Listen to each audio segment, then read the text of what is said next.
بسم اللہ الرحمن الرحیم۔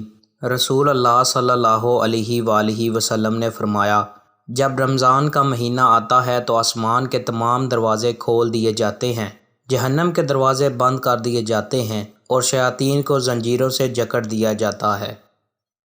رسول اللہ صلی اللہ علیہ وآلہ وسلم نے فرمایا، روزہ دوزخ سے بچنے کے لیے ایک ڈھال ہے، اس لیے روزہ دار نہ فحش باتیں کرے اور نہ جہالت کی باتیں، اور اگر کوئی شخص اس سے لڑے یا اسے گالی دے تو اس کا جواب صرف یہ ہونا چاہیے کہ میں روزہ دار ہوں۔ یہ الفاظ 2 مرتبہ کہہ دے۔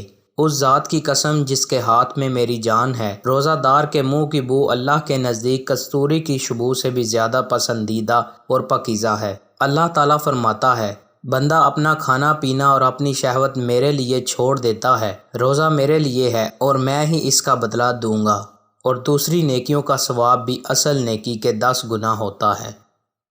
دوستوں، مزید اچھی ویڈیوز کے لیے چینل کو سبسکرائب لازمی کریں۔ بہت شکریہ۔